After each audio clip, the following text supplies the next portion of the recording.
ప్రభువైన యేసుక్రీస్తు నుండి కృపయు సమాధానములు మీకు కలుగునుగాక. ప్రార్థించుదాం. కృపోన్నతుడా, మహిమోన్నతుడా, నీకు స్తుతులు స్తోత్రాలు. ఈస్టర్లోని 2వ ఆదివారం వరకు మమ్మల్ని నడిపిస్తున్న విధానం బట్టి నీకు వందనాలు. నీ ప్రియకుమారుని పునరుత్థాన శక్తిని మేమందరం కలిగి ఉండాలని మాకు నీవు ఇచ్చినటువంటి రక్షణ భాగ్యాన్ని బట్టి వందనాలు. పితరులు ఏర్పాటు చేసిన వాక్య పఠనము ద్వారా మేము మేలినటువంటి సందేశం అందుకొనులాగున నీవే మాతో మాట్లాడమని మా ప్రభును నీ ప్రియకుమారుడునైన క్రీస్తు నామమున నిన్ను అడుగుచున్నాము తండ్రి. ఆమేన్.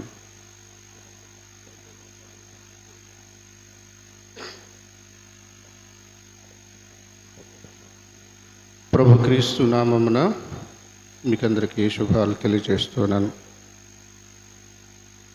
దేవదేవుని మహాకృపను బట్టి మనమందరము సజీవుల లెక్కలో ఉండి ఆయన సన్నిధానంలో మనలను మనము సమర్పించుకుంటూ ఉన్నాం.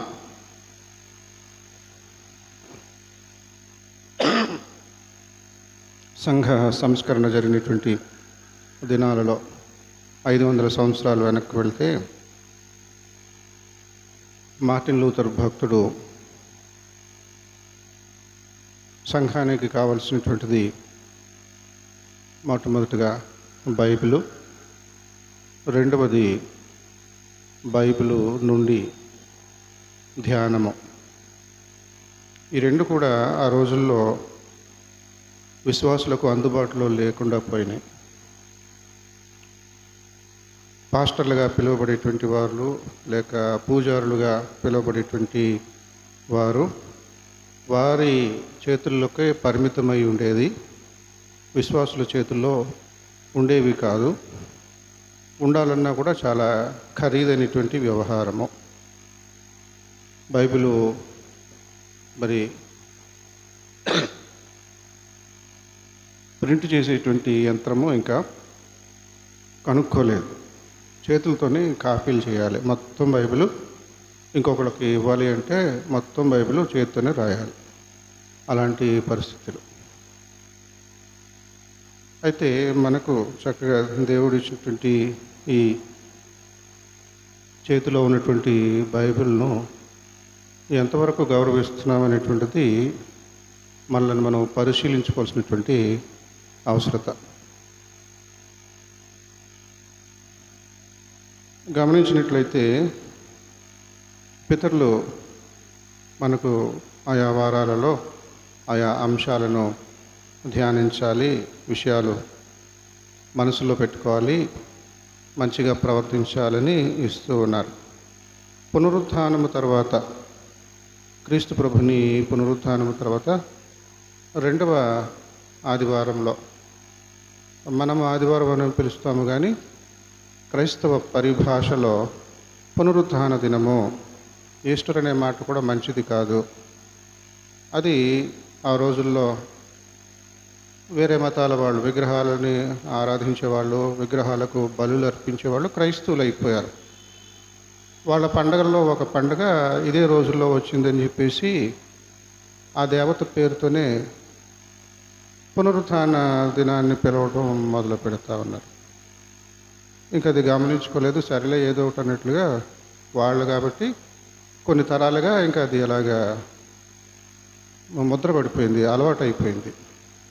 విషయం తెలుసుకున్న మనము దానిని వదిలించుకోవాలి. పునరుత్థాన పండుగ ఈస్టర్ కాదు. కాబట్టి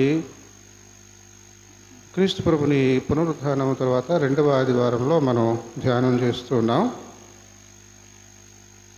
ఇక్కడ మనం చూసినట్లయితే క్రీస్తు ప్రభువారు తన 3.5 సంవత్సరాల పరిచర్యలో చెప్పినటువంటి అనేక మాటలలో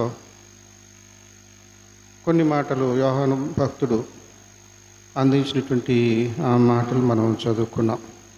నేను గొర్రెల మంచి కాపరిని.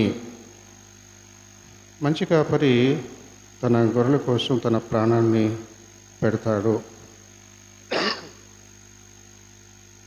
కనుక నేను ప్రాణం పెట్టడానికి వచ్చినటువంటి గొర్రెల కాపరిని.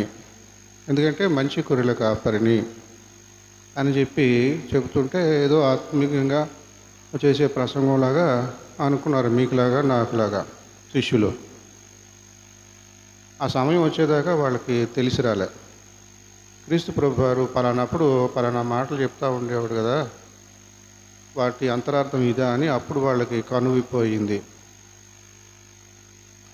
ఈ మాటలు చెప్పడంతో పాటు క్రీస్తు ప్రభు వారు ఇంకొక మాట చెప్పాడు. అదేంటంటే, నా గొర్రెలు నా స్వరం వింటాయి. బయట కూడా నా గొర్రెలు ఉన్నాయి, అవి నా స్వరం వింటాయి, కానీ అవి బయట ఉన్నాయి. ఈ రోజుల్లో మన భారతదేశంలో ఈ మాట చాలా ప్రముఖమైనటువంటిది, అవసరమైనటువంటిది. మత కల్లోలాలు, విద్వేషాలు ఈ రకంగా ఉంటున్నటువంటి పరిస్థితిలో దీనిని మరి మనం ఏ విధంగా అర్థం చేసుకోవాలి, ఇతరులకు వివరించాలి అన్నట్లుగా ఉంటూ ఉన్నది. క్రీస్తు ప్రభు వారు పంపబడినటువంటి వాడుగా ఉంటూ ఉన్నాడు. పరలోకపు తండ్రి చేత పంపబడినటువంటి వాడుగా, అపోస్తలుడుగా ఉంటూ ఉన్నాడు. దేనికోసం పంపబడ్డాడు అని అంటే, ఈ గొర్రెలన్నిటినీ ఒకే దొడ్డిలోనికి చేర్చడానికి. ఒకే కాపరి ఉండాలి, ఒకే దేవుడు ఉండాలి, ఒకే నమ్మకము ఉండాలి, ఒకే భక్తి ఉండాలి, ఒకే విశ్వాసం ఉండాలి. ఒక సందర్భంలో మరి పత్రికల్లో మనం చూస్తాం, విశ్వాసం ఒకటే, బాప్తిస్మం ఒకటే, ఇలాగ మనం చూస్తూ ఉంటాం. కాబట్టి ఆ ఒకటిని మనం జాగ్రత్తగా గమనించాలి, అనుసరించాలి. ఇక్కడ క్రీస్తు ప్రభు వారు చెప్పినటువంటి ఈ మాట, ఈ దొడ్డివి కాని వేరే గొర్రెలను నాకు కలవు. యోహాను సువార్త 10వ అధ్యాయము 16వ వచనం. వాటిని కూడా నేను తోడుకొని రావలను, అవి నా స్వరము వినును. అప్పుడు మంద ఒకటియు గొర్రెల కాపరియు ఒక్కడును అగునని. మనకు అందించబడినటువంటి పత్రిక పాఠ్యభాగము ధ్యానం నిమిత్తము పేతురు రాసినటువంటి మొదటి గ్రంథంలో 2వ అధ్యాయము 21 నుండి 25 వరకు చదువుకున్నాం. అందులో 25వ వచనం, మీరు గొర్రెల వలె దారి తప్పిపోతిరి, కానీ ఇప్పుడు మీ ఆత్మల కాపరియు అధ్యక్షుడునైన ఆయన వైపునకు మళ్ళీ ఉన్నారు. గొర్రెల యొక్క సహజ స్వభావము తప్పిపోవడమే. చాలా మారులు తప్పిపోతిని దారిగానక నాయన, పాడుకున్నాం కదా. నేనే మార్గము, సత్యము, జీవము. మరి యేసుప్రభుని మార్గంలో తిన్నగా ప్రయాణించడం చేత కాదు గొర్రెలకు. గొర్రెల స్వభావంతో ఉన్నారు మానవులు. గొర్రెకు తెలివితేటలు ఉండవు. గాడిద కానీ ఎద్దు కానీ వాటికి ఉన్నంత తెలివితేటలు కూడా ఉండవు. కొన్ని పశువులను మనం చూసినట్లయితే, పెంపుడు ఆవులు కానీ, బర్రెలు కానీ, కుక్కలు కానీ, గాడిదలు కానీ, వాటి మీద మనకు విసుగు వచ్చేసి వాటిని కొట్టలేక చంపలేక ఎక్కడో అడవిలో వదిలేసి వచ్చేసామనుకోండి, అవి వెతుక్కుంటూ వచ్చేస్తాయి. కొన్ని రోజులకి వచ్చేస్తాయి, కొన్ని గంటల్లో వచ్చేస్తాయి ఒక్కొక్కసారి. అలాంటి తెలివితేటలు గొర్రెలకు ఉండదు. వాటికి సహజ లక్షణం ఏంటంటే తొందరగా దారి తప్పిపోతూ ఉంటాయి. అందుకనే గొర్రెలతో పోల్చబడ్డారు మానవుల యొక్క స్థితి. దేవునికి మానవునికి ఉన్నటువంటి తేడా. యెహోవా నా కాపరి అనే పద్ధతిలోనే మన జీవన శైలి ఉన్నది. మనకై మనము తిన్నగా వెళ్ళలేము, దారి తప్పిపోతూ ఉంటాం. కాబట్టి ఇక్కడ పేతురు భక్తుడు చక్కగా చెబుతున్నాడు, మీరు గొర్రెల వలె దారి తప్పిపోతిరి.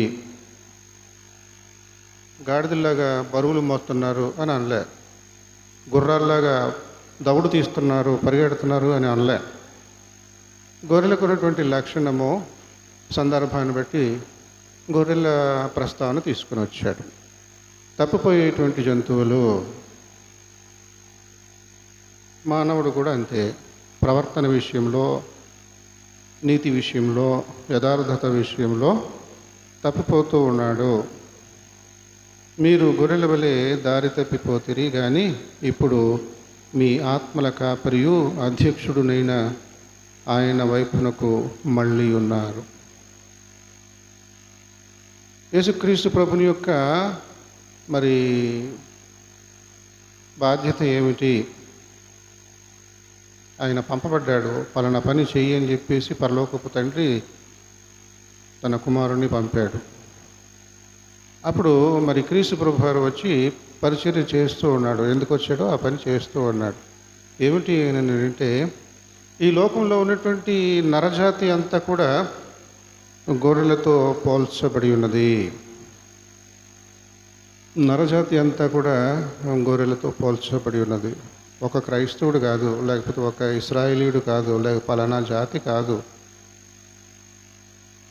నీతి విషయంలో, ప్రవర్తన విషయంలో గొర్రెలను పోలినటువంటి వారు. అంటే గొర్రెలు నిష్కపటమైనవి, కానీ అవి తిన్నగా ఉండలేవు, దారి తప్పిపోతూ ఉంటాయి. మనుషులు కూడా తమకై తాము ఎంతగా నీతిని, న్యాయాన్ని కలిగి ఉందామన్నా కూడా దారి తప్పిపోతూ ఉంటారు. సహజ స్వభావము. వీళ్ళను తప్పించడానికి, వీళ్ళను కాపాడడానికి నేను వచ్చాను. అందులో మొదటి విడతగా దేవుడు ఏర్పాటు చేసుకున్నటువంటి ఇశ్రాయేలీలు, అబ్రహాము సంతానము, రక్షించబడినటువంటి వారుగా పిలువబడుతున్నారు. నామకే వాస్తే, పేరుకి అలాగా పిలువబడుతూ ఉన్నారు. మరి ఎంతమంది నీతి న్యాయాలను అనుసరిస్తూ విశ్వాసులకు తండ్రి అయినటువంటి అబ్రహాము కొడుకులుగా, కూతుళ్ళుగా జీవిస్తున్నారు అనేటువంటిది వేరే విషయము. కానీ అట్ ది అవుట్సెట్ బయటకు ఉన్నటువంటి మాట ఏమిటనంటే, రక్షించబడినటువంటి జనాంగము దొడ్డిలో ఉన్నటువంటి గొర్రెలు. దొడ్డి బయట ఉన్నాయి. దొడ్డిలో ఉంటే వాటికి రక్షణ ఏం అక్కర్లేదు, దారి తప్పిపోతాయని లేదు. అక్కడ పద్ధతిలో దొడ్డి లోపల ఉన్నాయి. మరి ఇంకా వేరే గొర్రెలు ఉన్నాయి. ఇశ్రాయేలీలు దొడ్డి లోపల ఉన్నటువంటి గొర్రెలు అంటే వాళ్ళకి పద్ధతులు తెలుసు, విశ్వాసం అంటే ఏంటో తెలుసు, నిజదేవుడు అంటే ఏంటో తెలుసు, భయభక్తులు కలిగి ఉండటం అంటే, పశ్చాత్తాపం అంటే, ఇవన్నీ తెలిసినటువంటి వారు దొడ్డి లోపల ఉన్నారు. ఒకవేళ పేరుకు మాత్రమే అన్నట్లుగా కొంతమంది ఉంటున్నారేమో, అది కూడా ఉంటుంది. అయితే దొడ్డి బయట గొర్రెలు ఉన్నాయి. భూమి మీద ఉన్నటువంటి గొర్రెలన్నింటినీ కూడా ఈ రెండు భాగాలుగా చేయాలి. దొడ్డి లోపల ఉన్న గొర్రెలు, దొడ్డి బయట ఉన్నటువంటి గొర్రెలు, అవి కూడా నావే. అది సంగతి. ఈ దొడ్డి లోపల ఉన్నటువంటివి మాత్రమే నా గొర్రెలు పొరపాటు పడకండి. అది క్రీస్తు ప్రభు మీకు ఉన్నటువంటి ప్రత్యేకత, చెప్పేటువంటి సందేశము. ఈ దొడ్డివి కానీ వేరే గొర్రెలను నాకు కలవు, వాటిని కూడా నేను మరి దొడ్డిలోనికి తీసుకుని రావాలి. అప్పుడు అవి నా స్వరం వింటాయి, నా స్వరానికి అలవాటు పడుతూ ఉంటాయి. రా అంటే వస్తాయి, పో అంటే వెళ్ళిపోతాయి, నీళ్లు తాగంటే నీళ్లు తాగుతాయి, నా స్వరం వింటాయి. ఏవి ఈ దొడ్డివి కానివి కూడా నా స్వరం విని నన్ను అర్థం చేసుకుంటాయి. ఆ రకంగా అప్పుడు మంద ఒకటియు గొర్రెల కాపరి ఒక్కడును అగును. బయట ఉన్న గొర్రెలు మరి తెలియక వేరే వేరే కాపర్ల ప్రాపకంలో పెరుగుతున్నాయి. ఆ గొర్రెల కాపురులు ఎలాంటి వాళ్ళు? పరలోకం నుండి వచ్చినటువంటి వారా? ఒక్కడే పరలోకం నుండి వచ్చినటువంటి గొర్రెల కాపరి. నేనే గొర్రెల మంచి కాపరిని. కాబట్టి ఒకవేళ బయట గొర్రెలకి కాపర్లు ఉన్నారు అని అంటే కనుక వాళ్ళు జీతగాళ్ళు. జీతగాళ్ళు జీతం కోసం పని చేస్తారు. ఏదైనా సమస్య వస్తే పక్కకి వెళ్ళిపోతారు. అది తన సొంత ఆస్తి కాదు, తన సొంత వ్యవహారం కాదని పక్కకి వెళ్ళి తప్పుకొని వెళ్ళిపోతారు. సమస్య నుండి దూరంగా ఉందామని తెలివిగా వాళ్ళు తొలగిపోతారు. కానీ ఆస్తిగా కలిగినటువంటి వారు తమ సొంత గొర్రెలను కాపాడుకోవడానికి ఆ గొర్రెలను కాసేటువంటి వారు, ఆస్తిగా కలిగినటువంటి వారు తమ కళ్ళ ముందు ఏదైనా ప్రమాదం జరిగితే ఆ ప్రమాదంలోనికి వెళ్ళిపోతారు. వెళ్ళిపోయి ప్రమాదం నుండి గొర్రెలను తప్పిస్తారు. ఆ లక్షణాలు దావీదులో ఉన్నాయి. ఆత్మీయంగా యేసుక్రీస్తులో ఉన్నాయి, దావీదు కుమారునికి ఉన్నాయి. తోడేలు మందలో పడి ఒక గొర్రెను ఎత్తుకెళ్ళిపోతుంటే ఎదుర్కొన్నాడు. లేదా ఒక సింహము మందలోకి ప్రవేశించి గొర్రెను ఎత్తుకుపోతుంటే దాని నోటి నుండి కాపాడాడు. ఈ రకంగా చూస్తాం. ఇశ్రాయేలీలు ప్రతిష్టాత్మకమైనటువంటి వృత్తిగా దీనిని ఎంచుకునేవారు. కొంతమందికి వృత్తి అంత గౌరవప్రదమైనటువంటిది, అవతల వాడికి గౌరవం ఉండదు. అది అవతల వాడి యొక్క మనసును బట్టి. కానీ చేసేవాడు అది పాకి పని అయినా సరే, చెప్పుల పని అయినా సరే, కొండలు చేసే పని అయినా సరే, ఆ వృత్తి తనకు ప్రతిష్టాత్మకమైనటువంటి గౌరవప్రదమైనటువంటిది అనే రీతిలో పనిచేస్తూ ఉంటారు. కానీ జీతానికి పనిచేసేటువంటి వాళ్ళు ఇన్ని గంటలు నేను పని చేశానా లేదా, ఎన్ని గంటలు చేసిన పనికి నాకు డబ్బులు వచ్చాయా లేదా, ఓనరు ఏమైపోతే నాకే, వాడు ఎన్ని అప్పులు పాలైతే నాకే, అప్పులు చేసి బ్యాంకుల్లో అప్పులు చేసి ఈ కంపెనీ నడిపిస్తున్నాడు, అప్పుల్లో ఉన్నాడు, మనకి జీతాలు ఇవ్వట్లేదు, సగం జీతం ఇస్తున్నాడు, సగం పని చేస్తాం, సగం పనే చేస్తాం. ఈ రకంగా ఉంటాయి వ్యవహారాలు, మానవ సంబంధాలు. ఈ దొడ్డివి కానీ గొర్రెలు బయట ఉన్నాయి. అవి నా స్వరం వింటాయి. నేను వాటికి నా స్వరాన్ని వినిపిస్తాను. కనుక అవి నా స్వరం వినే వరకు ఇతరుల ప్రాపకంలో ఉంటూ ఉన్నాయి. ఇతర గొర్రెలు కాపర్లు ఉంటూ ఉన్నారు. వాళ్ళు జీతగాళ్ళు, ప్రాణం పెట్టరు, కాపాడరు. అది ఇక్కడ ఆత్మీయమైనటువంటి అవగాహన. క్రీస్తు ప్రభు వారిని ఏ విధంగా మనం అర్థం చేసుకోవాలి? గొర్రెల మంచి కాపరి. ముఖ్యంగా ఇక్కడ గమనించవలసినటువంటిది ఏమిటంటే, ఈ 3.5 సంవత్సరాలు తన ప్రజల మధ్య పరిచర్య చేశాడు. మొదట యూదులకే చెప్పాలి. ఎందుకంటే పాత నిబంధన తెలిసిన వాళ్ళకే పాత నిబంధనలో ప్రవచనాలు నెరవేరుతున్నాయి అన్నట్లుగా చెప్పుకురావాలి. అంతేగాని ఇంకొకడు దేశానికి వెళ్ళి ఇంకొక మతం దగ్గర ఆళ్ళకు వెళ్ళి చెప్పడానికి కుదరదు.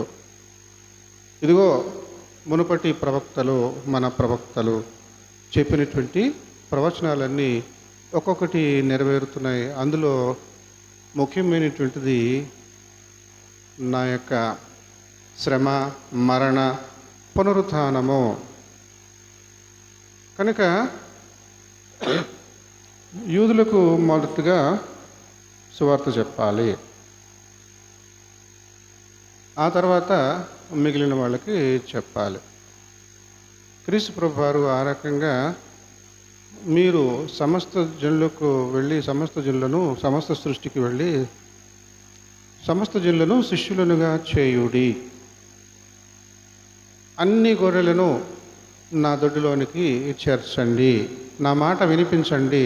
సువార్త, మంచి మాట, యేసు స్వరము, ఆయన మాట, మంచి మాట లోకానికంతటికి దీనిని వినిపించండి, ఈ స్వరాన్ని వినిపించండి అన్నట్లుగా క్రీస్తు ప్రభువారు తన శిష్యులకు మరి ఆజ్ఞ ఇచ్చాడు. ఆ ప్రకారంగానే అప్పటి నుండి క్రైస్తవ్యం లోకమంతటా కూడా విస్తరించడం ప్రారంభించింది. అయితే మొట్టమొదటిగా ఎవరు క్రైస్తవులు అవ్వాలి? యూదులు క్రైస్తవులు అవ్వాలి. ఎందుకని? పాత నిబంధన ఎరిగినటువంటి వారు, పాత నిబంధనను నెరవేర్చడానికి వచ్చినటువంటి వారిని గురించినటువంటి అవగాహన ఈ పాత నిబంధన కలిగినటువంటి యూదులకు మాత్రమే. కనుక ఆ తర్వాత గలిలయ, సమరయ, యూదేతర ప్రాంతాలు, బోధిగంతంలో ఆ రకంగా. ఇక్కడ ముఖ్యంగా తెలుసుకోవాల్సినటువంటి సువార్తీకరణ, ఇవాంజలైజేషన్. సువార్తీకరణ అంటే క్రీస్తు ప్రభు వారికి ముందే ఒక 400 సంవత్సరాలకు ముందే 500 సంవత్సరాల పైచీలకు ముందే బుద్ధుడు భారతదేశంలో ఉండేవాడు, క్రీస్తు ప్రభుకి ముందే. ఆ రోజుల్లో కానీ ఈ రోజుల్లో కానీ గురువు శిష్యులు అనేటువంటి సాంప్రదాయం ఉంటుంది. గురువుకు శిష్యులుగా ఉన్నటువంటి వారు బ్రాంచీలు ఏర్పాటు చేయాలి, తర్వాత విస్తరించాలి, గురుకులాలు ఏర్పాటు చేయాలి.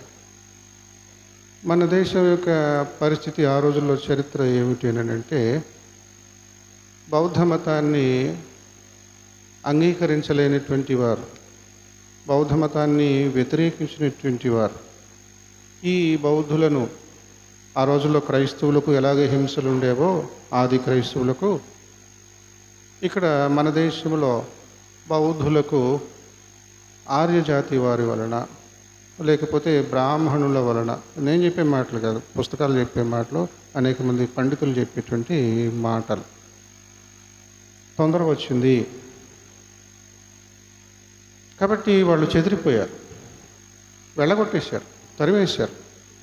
మన దేశంలో బుద్ధుడు పుట్టాడు. మన దేశంలో ప్రతి జిల్లాలో, ప్రతి తాలూకాలో, ప్రతి మండలంలో కూడా బౌద్ధ విగ్రహాలు ఉండేవి, బౌద్ధ ఆలయాలు ఉండేవి. అవన్నీ కూడా అంతరించిపోయాయి. ఎక్కడైతే బౌద్ధ దేవాలయాలు ఉన్నాయో అక్కడ ఈ హిందూ ఆలయాలు వెలిశాయి, వాళ్ళని తరివేశారు. ఇలాంటి నేపథ్యమే ఇప్పుడు ఇక్కడ ఆది క్రైస్తవులకు ఉండేది. నువ్వు పాత నిబంధన కలిగినటువంటి వాడివి, మళ్ళీ కొత్తగా క్రొత్త నిబంధన గురించి చెప్తున్నావు ఏంటి, నువ్వెవడివి, తప్పుడు బోధలు చేస్తున్నావు అని క్రైస్తవులను తమ జాతి వాళ్ళే, క్రొత్త నిబంధన ఏంటి, పనికిమాలిన మాటలు మాట్లాడకు అని చెప్పేసి ఆది క్రైస్తవులను తన సొంత వారే, మరి వాళ్ళకే చెప్పాలి, పాత నిబంధన ఉన్న వాళ్ళకే సువార్త చెప్పాలి ముందు, ఆ వివరాలు అర్థం చేసుకుంటారు ఆ విధంగా. కాబట్టి సువార్తీకరణ ప్రారంభమైంది. క్రీస్తు ప్రభుని తర్వాత ఏమైంది? ఆయన చనిపోయిన తర్వాత ఏమైంది? గప్చిప్ కాదు, ఆయన పరలోకానికి వెళ్ళిపోయిన తర్వాత ఇదిగో ఇది ఎదిగింది. పునరుద్ధానుడైన 50 రోజులు గ్యాప్ తర్వాత 50 రోజుల పండుగ వచ్చింది, పెంతెకోస్తు పండుగ.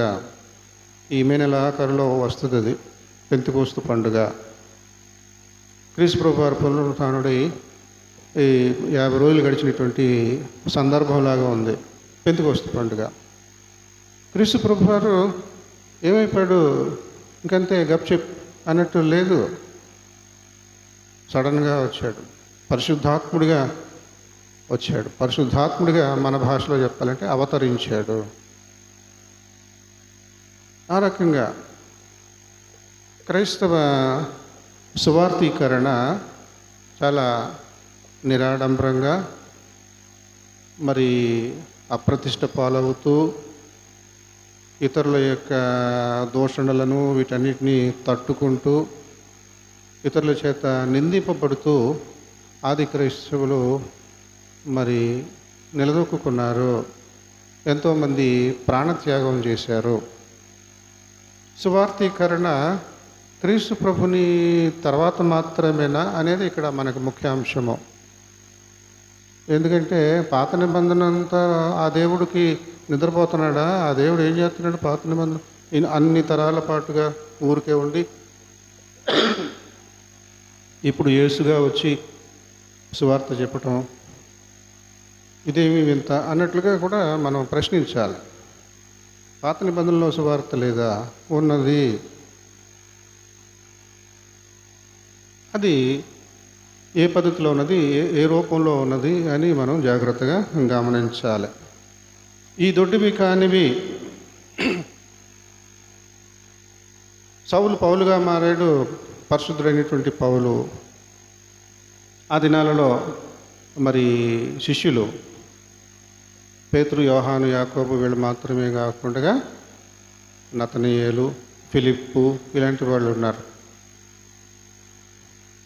మరి నపుంసకుడైనటువంటి వాడు ఇథియోపియా దేశం నుండి వచ్చాడు. పండగ చేసుకోవడానికి యెరూషలేములో పుణ్యక్షేత్రము యాత్రగా రథం మీద వచ్చాడు. ఎక్కడి నుంచో వచ్చాడు. ఎందుకు వచ్చాడు? యూదుడు కాదు.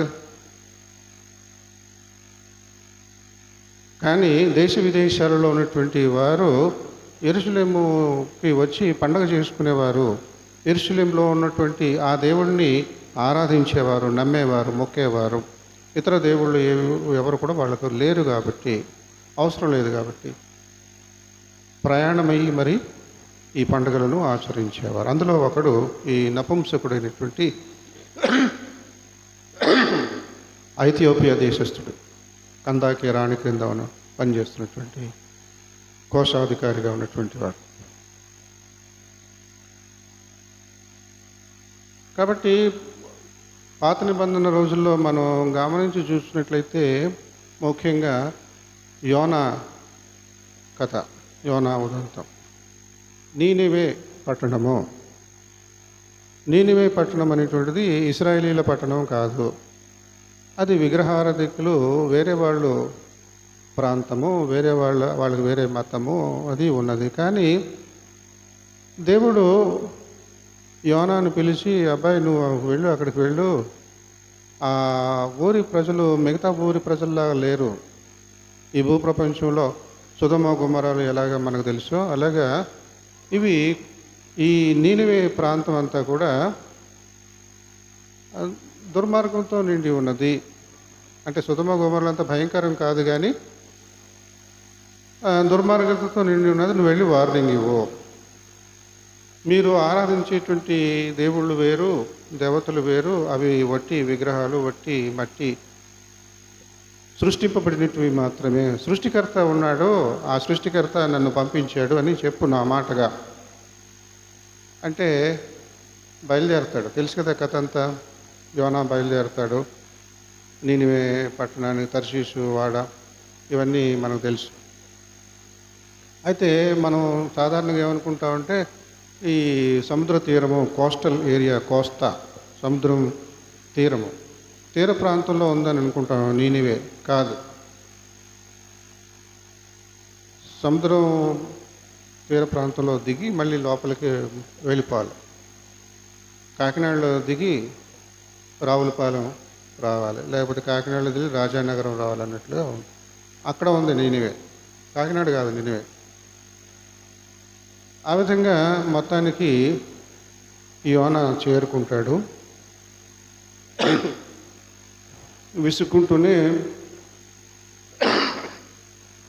తన పరిచయం చేస్తూ ఉంటాడు.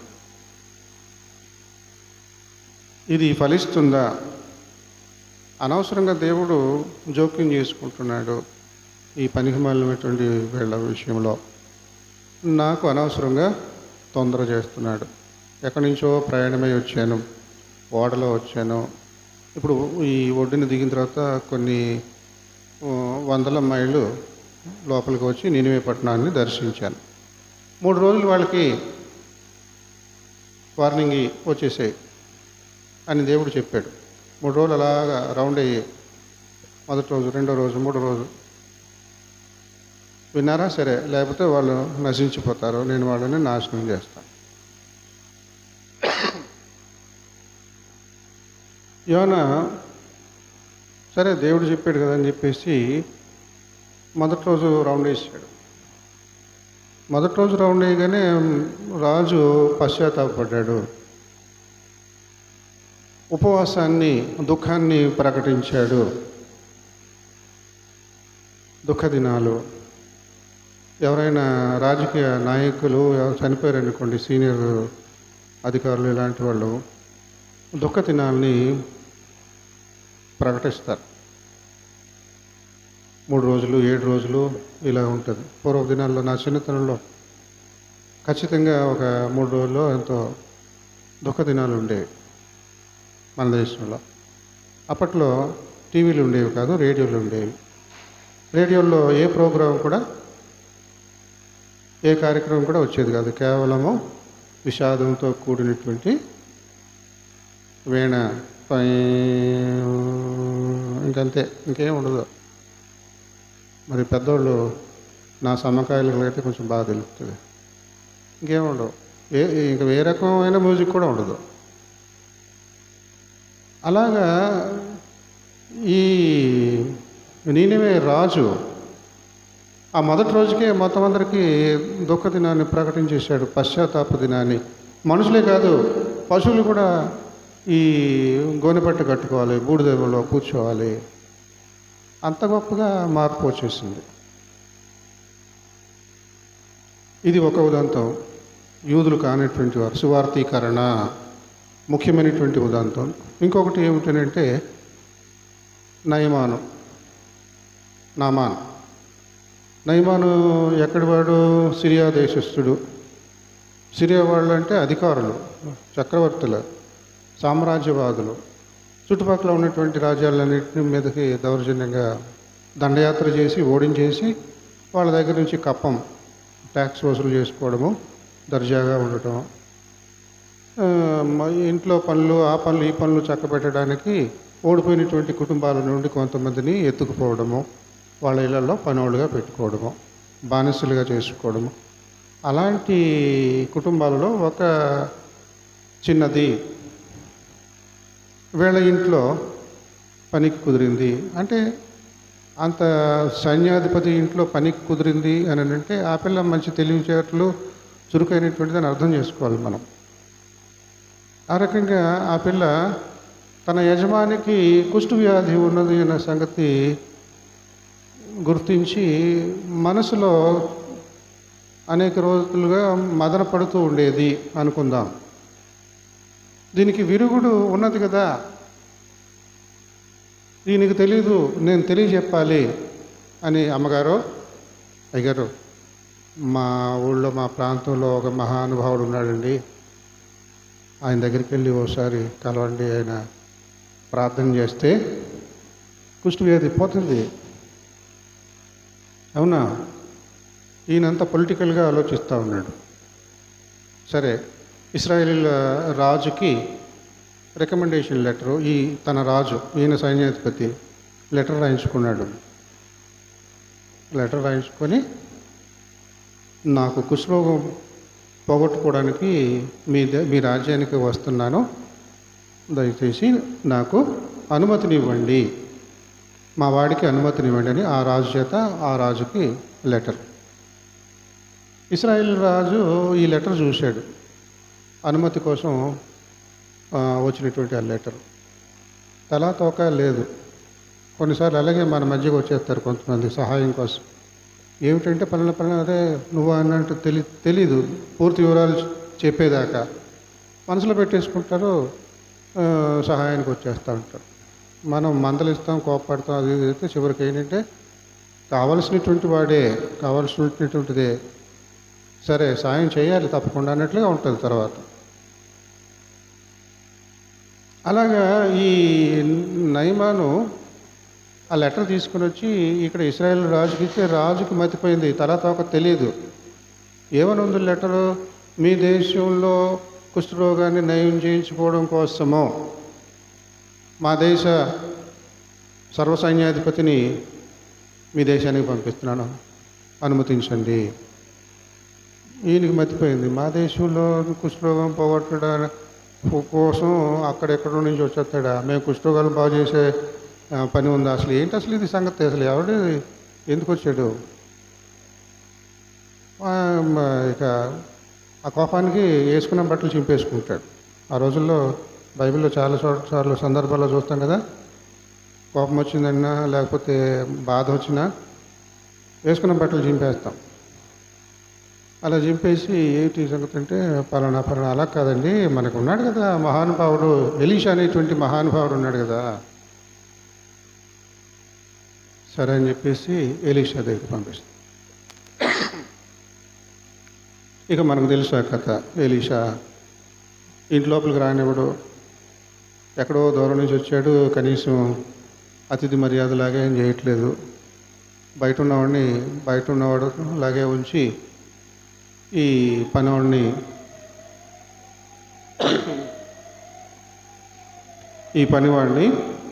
అక్కడికి పంపించడం మనం చూస్తాం.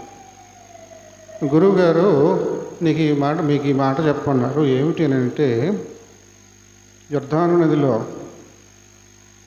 7 సార్లు మునిగితే నీకు కుష్ఠరోగం పోతుందని చెప్పమన్నారు. నయమానికి చాలా కోపం వచ్చింది. మా దేశంలో మహానదులు ఉన్నాయి, నువ్వు ఈ పినాకిని, గోదావరి, చిన్న చిన్న నదులు చెప్తున్నావు, మాకు గంగా, యమున ఇవి ఉన్నాయి మా ప్రాంతంలో అన్నట్లుగా ఈ గౌతమి నది, పినాకిని, ఈ చిన్న చిన్న నదుల పేర్లు చెప్తున్నావేంటి? ఈ యొర్దాన్లోకి వెళ్ళి ఇప్పుడు అక్కడి నుంచి అంత దూరం నుంచి వచ్చి దీనికోసమా? పెద్ద పెద్ద నదులు ఉన్నాయి మాకు, బ్రహ్మాండమైన నదులు అందరూ చెప్పుకుంటారు, ఫర్ఫరు, యూఫ్రటీస్, ఇలాగా. అయితే ఈ దాసుడు ఒక మంచి సలహా ఇస్తాడు. అయ్యా, మిమ్మల్ని అదిమ్మని ఇదిమ్మని ఏమి కోరలేదు కదా, ఓ పని చెప్పాడు, చేస్తే పోయే. మీరు స్నానం చేయడానికి పెద్ద ఈ విశేషం ఏముంది, వెళ్ళండి స్నానం చేయండి, ఆయన మాటకు గౌరవం ఇవ్వండి, ఇందులో మీరు కష్టపడవలసింది ఏం లేదు, మీరు డబ్బులు ఖర్చు పెట్టవలసింది ఏం లేదు, అది ఇదని నచ్చకపోతే వెళ్తాడు. సువార్తీకరణ. కాబట్టి కొంతమంది మన మధ్యనే ఉంటారు కానీ మనం పట్టించుకోము, సత్యాన్ని వివరించము అన్నట్లుగా ఉంటుంది. ఒక్కొక్కసారి వాళ్ళ మేలు కోరి కొన్ని కార్యాలు చొరవ తీసుకోము అన్నట్లుగా ఉంటుంది మన పరిస్థితి.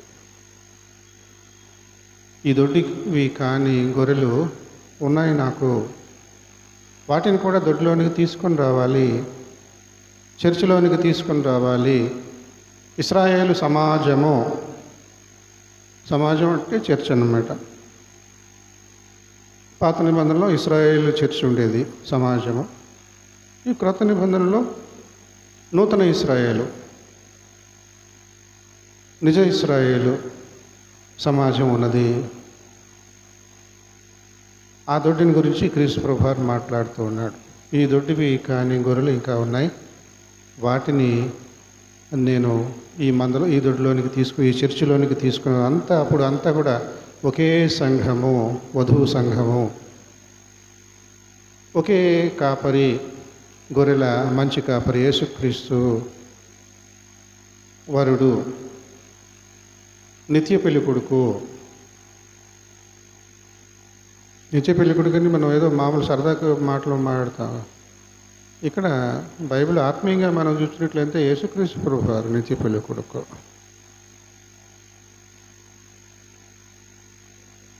ఇంకా మనం గమనించి చూసినట్లయితే పాత నిబంధన ఉదంతాలలో, చరిత్రలో ఈ సువార్తీకరణ అనేటువంటిది అన్యజనులు ఏ విధంగా దొడ్డివి కానిటువంటి గొర్రెలు ఏ విధంగా దొడ్డిలోనికి వచ్చినాయి. రాహాబు యూదుల స్త్రీ కాదు. వీళ్ళు పట్టణాన్ని నాశనం చేయడానికి పూనుకున్నప్పుడు, వేగులవారుగా వెళ్ళినప్పుడు, కాలేబు, యెహోషువ వీళ్ళు వెళ్ళినప్పుడు ఈ రాహాబు వాళ్ళకి ఆశ్రయం ఇచ్చింది. వాళ్ళని శత్రువులు, రాహాబుకి వీళ్ళ శత్రువులు దండయాత్రకి వచ్చారు, కానీ ఆశ్రయం ఇచ్చింది. ఎందుకంటే యథార్థత ఉన్నది. వీళ్ళు వీళ్ళు అనుసరించేటువంటి దేవుడు, వీళ్ళు ఆశ్రయించేటువంటి దేవుడు నిజ దేవుడు అన్న సంగతి ఆమెకు తెలిసి వచ్చింది ముందుగానే. కనుక వీళ్లకు ఆశ్రయాన్ని ఇవ్వాలి, వీళ్ళకు మేలు జరిగించాలి అని ఎరుకో గోడ మీద ఉన్నటువంటి కాపురం ఉంటున్నటువంటి అనేక కుటుంబాల్లో ఈ రాహాబు కుటుంబం ఒకటి కాపాడింది, యూదురాలు కాదు. ఆ విధంగా మనం ఇంకా చూసినట్లయితే రూతు మోయాబీయురాలు, యూదురాలు కాదు. మోయాబు వేరే ప్రాంతము, వేరే ప్రజలు. అక్కడ మరి ఆ మోయాబు ఆడపిల్లల్ని పెళ్లి కోసం ఇచ్చేశాడు ఈ ఇశ్రాయేలు తల్లిదండ్రులు. వాళ్ళు ఆ రకంగా అన్ని స్త్రీలను చేసుకున్నారు. అంటే పూర్తిగా యూద దంపతులు కాదు. భర్త యూదుడు, భార్య మోయాబీరాలు, అంటే యూదేతరురాలు. మన భాషలో చెప్పాలంటే అన్యురాలు. అన్యురు అంటే కానివాళ్ళు అనమాట, మనవాళ్ళు కాదని. మనవాళ్ళు కాదు, యూదులు కాదు, అన్యులు. ఆ విధంగా మరి రూతు యూదుల జనాంగంలో చేర్చబడింది. భర్తలు చనిపోయారు, యూదుల భర్తలు చనిపోయారు, కానీ అత్త ఉన్నది. అత్త తన ప్రాంతానికి వచ్చేస్తుంటే మీరు వెళ్ళిపోండి, మీ ఇళ్ళకి వెళ్ళిపోండి అని చెప్తే రూతు మాత్రం వదలదు. నువ్వు ఎక్కడుంటే నేను ఎక్కడ ఉంటాను, నీ దేవుడే నా దేవుడు అని చెప్పేసి అతను ఆశ్రయిస్తుంది. ఆ రకంగా మరి రూతు యూదుల యొక్క వంశావళిలోకి చేర్చబడింది. యేసుక్రీస్తు యొక్క వంశావళి తండ్రిగా పిలువబడినటువంటి యోసేపు, యేసుకు తండ్రిగా పిలువబడినటువంటి యోసేపు ఎవరి కుమారుడు? అతను ఎవరి కుమారుడు? అతను ఎవరి కుమారుడు? అతను ఎవరి కుమారుడు? దావీదు కుమారుడు. దావీదు ఎవరి కుమారుడు? అది అంటే దావీదుకు మరి రూతు మూడవ తరం మా అమ్మ వెనక్కి వెళితే. ఆ రకంగా అన్యురాలు. ఈ భూమి మీద ఉన్నటువంటి ప్రతి మనిషి కూడా గొర్రె వంటి వాడు. ఈ గొర్రెలన్నీ కూడా నా గొర్రెలే. కాకపోతే తేడా ఏమిటంటే దొడ్డి లోపల ఉన్నటువంటి గొర్రెలు, దొడ్డి బయట ఉన్నటువంటి గొర్రెలు. దొడ్డి లోపల ఉన్నటువంటి గొర్రెలు ఇశ్రాయేలీలుగా గుర్తించబడుతూ ఉన్నారు. దొడ్డి బయట ఉన్నటువంటి గొర్రెలు అన్యులు, ఇశ్రాయేలీలు కానటువంటి వారుగా గుర్తించబడుతూ ఉన్నారు. దొడ్డి లోపల ఉన్నటువంటి వారు క్రైస్తవులుగా గుర్తించబడుతూ ఉన్నారు క్రీస్తు వచ్చిన తర్వాత. దొడ్డి బయట ఉన్నటువంటి వారు క్రైస్తవేతరులుగా పిలువబడుతూ ఉన్నారు. సువార్తీకరణ చేయాలి. మీరు సర్వ సృష్టికి వెళ్ళి సమస్త జనులను నా శిష్యులనుగా చేయండి. పాత నిబంధనలో కూడా ఆ పనులు ఉండేవి. ఏదో యేసు ప్రభు వచ్చిన తర్వాత మాత్రమే సువార్తీకరణ కాదు అని మొదలుపెట్టాను. మరి కొంతమంది మధ్యలో వచ్చి కూర్చుంటారు తెలియని విషయాలు.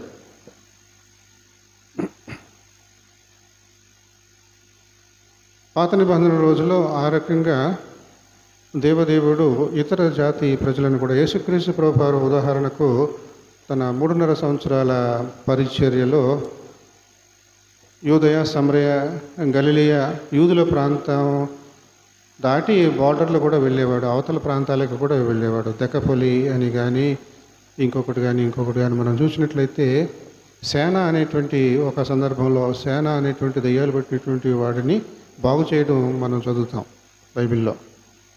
ఆ దయ్యాలుని వదలగొడితే ఆ దయ్యాలన్నీ కూడా వాడి లోపల నుంచి బయటకు వచ్చేస్తాయి. సుమారు 2000 దయ్యాలు అని మనం చదువుతాం బైబిల్లో. ఈ 2000 దయ్యాలు ఇంకొక జీవిని ఆశ్రయించాలి.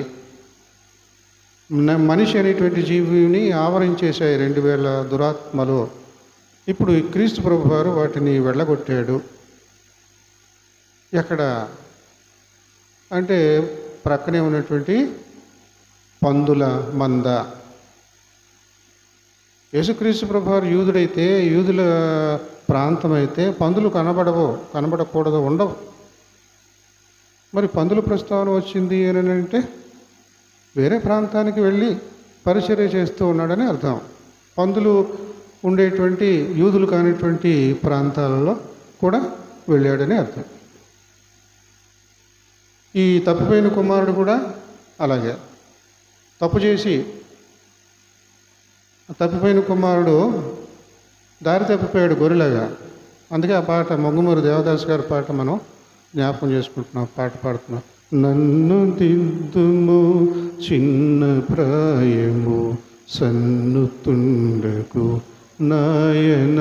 నేను చిన్నోడిని, నాకు ఇంకా ఆ జ్ఞానం రాలేదు. నేను ఎదిగాను అనుకుంటున్నాను, కానీ నేను బుద్ధి లేనిటువంటి, నా బుద్ధి ఎదగలేదు, నాది చిన్న వయస్సు అని పశ్చాత్తాపంతో పాడుతున్నట్లుగా ఆ పాట ఉంటుంది. చాలా మారులు తప్పిపోతుని, సహజమైనటువంటి గుణము, గొర్రెలకు ఉండేటువంటి గుణము. అది మనం ఇక్కడ పేతురు పితరులు ఇచ్చినటువంటి మాట చదువుకున్నాం. పేతురు చెబుతూ ఉన్నాడు కదా, మీరు గొర్రెల వలె దారి తప్పిపోతురి. మనకిచ్చినటువంటి సువార్త పాఠ్యభావం ఏముంది? నేను గొర్రెల మంచి కాపరిని. అన్ని గొర్రెలు కూడా నా గొర్రెలే. దొడ్డిలో కొన్ని గొర్రెలు ఉన్నాయి, దొడ్డి బయటే ఉన్నాయి. దొడ్డి బయట ఉన్నాయి కూడా దొడ్డిలోనికి తీసుకొని రావాలి. శిష్యులారా, నేను ఈ భూమి మీద భౌతికంగా ఉండేటువంటి దినాలు చెల్లిపోయాయి. నాకు బదులుగా మీరు చేయాలి ఆ పని. నేను దెక్కపల్లి ఇలాంటి అన్య ప్రాంతాలకు కూడా వెళ్ళి సువార్త చెప్పాను. మీరు భూదిగంతముల వరకు వెళ్ళాలి. తోమా, నువ్వు భారతదేశానికి వెళ్ళాలి, చైనాకు వెళ్ళాలి అన్నట్లుగా క్రీస్తు ప్రభు వారు శిష్యులను ఆయత్తపరిచి ఉన్నాడు. కాబట్టి ఈ సువార్తీకరణ అనేటువంటిది కేవలము క్రొత్త నిబంధన రోజుల నుండి మాత్రమే అనేది తప్పుడు అవగాహన ఉండకూడదు. అది ముఖ్యంగా ఈరోజు ఈ పూట ఈ ధ్యానం ద్వారా తెలుసుకోవాల్సినటువంటి విషయము. పాత నిబంధన రోజుల్లో కూడా దేవదేవుడు మరి సమస్త జనులకు, నా ఇల్లు సమస్త జనులకు ప్రార్థనా మందిరము. సమస్త జనులు అంటే అన్ని జాతుల వారు, అన్ని ప్రజలు, అందరికీ కూడా ఇది ప్రార్థనా స్థలంగా ఉండాలి. అన్ని జాతుల ప్రజలు నన్ను తెలుసుకోవాలి. ఆ రకంగా నిజదేవుడు ఒక జాతి ప్రజలను ఎన్నుకొని వాళ్ళను మాదిరిగా నాయకులుగా నిలబెట్టారు. అంతవరకే. వాళ్ళలో ప్రత్యేకతలు ఉన్నాయి, వాళ్ళని ఏదేదో చేసేయాలి, వాళ్ళకి అణిగిమణిగి ఉండాలని కాదు. ఒక నాయకుడు అంటూ ఉండాలి, ఒక మాదిరి అంటూ ఉండాలి. ఆ రకంగా ఇశ్రాయేలీలు ఉన్నారు. దానియేలు, షడ్రకు, మెషాకు, అబద్నెగో వీళ్ళు యూదులే. ఎస్తేరులాగా, లేకపోతే ఈ నయమాను ఇంట్లో పనిచేసేటువంటి చిన్నది ఆమెలాగా చెరపట్టబడినటువంటి కుటుంబాలకు చెందినటువంటి వీళ్ళు. ఎస్తేరు కానీ, దానియేలు, షడ్రకు, మేషకు, అబద్నెగో కానీ వాళ్ళ యొక్క జీవన శైలి, వారి యొక్క సాక్ష్యము చాలా విశేషమైనటువంటి. అన్య ప్రాంతంలో ఉన్నారు, తమ సొంత ఊళ్ళో లేరు. విదేశీయులు దండయాత్ర చేసి ఓడిపోయినటువంటి కుటుంబాల నుంచి కొంతమందిని ఎత్తుకుపోయారు, చెరగా తీసుకుని వెళ్ళిపోయారు. అలాంటి కుటుంబాలకు చెందినటువంటి వారు వీళ్ళు. ఎస్తేరు, దానియేలు, షడ్రకు, మేషకు, అబద్నెగో కానీ విశేషమైనటువంటి సాక్ష్యం కలిగి ఉన్నారు. వాళ్ళ సాక్ష్యం ద్వారా అన్య ప్రాంతంలో ఈ ప్రాంతపు ఇశ్రాయేలీల దేవుడు తెలిసి వచ్చాడు వాళ్ళకి. దానియేలు, బ్రతికున్నావా? నీ దేవుడు నిన్ను కాపాడా అని వణుక్కుంటూ వస్తాడు రాజు. సింహపు బోన్లో వేసిన పాపానికి. అంతటి నమ్మకం. వీళ్ళు నమ్మినటువంటి దేవుడు వీళ్ళని కాపాడుతాడు, వీళ్ళు యథార్థవంతులు, నీతి నిజాయితీ కలిగినటువంటి వాళ్ళు, అన్యాయంగా నేను వీళ్ళని బలి తీసుకుంటున్నాను అనే బాధతో, దుఃఖంతో, పశ్చాత్తాపంతో అక్కడ సింహపు బోను దగ్గరికి వస్తాడు, పలకరిస్తాడు. అసలు సింహభవనంలో వేసినోడితో పలకరించడం ఏంటి? అసలు నిమిషాల్లో సింహాలు తినేస్తాయి. అలాంటిది వెతుక్కుంటూ వస్తాడు రాజు నెబుకద్నెజరు. దానియేలు బతుకున్నవాడితో మాట్లాడినట్టుగా బతుకున్నాడని నమ్మకం అన్నమాట. కాబట్టి సువార్తీకరణ మనం ఎక్కడ ఉంటే అక్కడ మన సాక్ష్యము నిలబడుతుంది. మన దేవుణ్ణి మనం ప్రకటించుకుంటాం. మన జీవన శైలిని బట్టి, మనం బ్రతికే విధానాన్ని బట్టి, ప్రత్యేకించి కరపత్రాలు పంచిపెట్టడాలు, స్టేజీలు వేసి అటు నుంచి ఇటు స్టేజీల మీద తిరగడాలు, గంతులు వేయడాలు, ప్రార్థనలు చేయడాలు అక్కర్లేదు.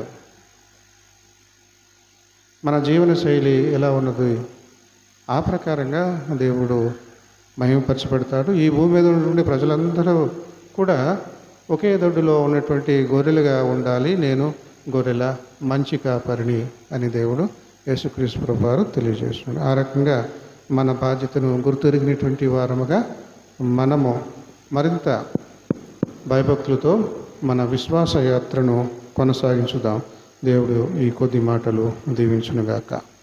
సమస్త జ్ఞానమును మించిన దేవుని సమాధానం యేసుక్రీస్తు వలన మీ హృదయములకు, మీ తలంపులకు కావలి ఉండునుగాక.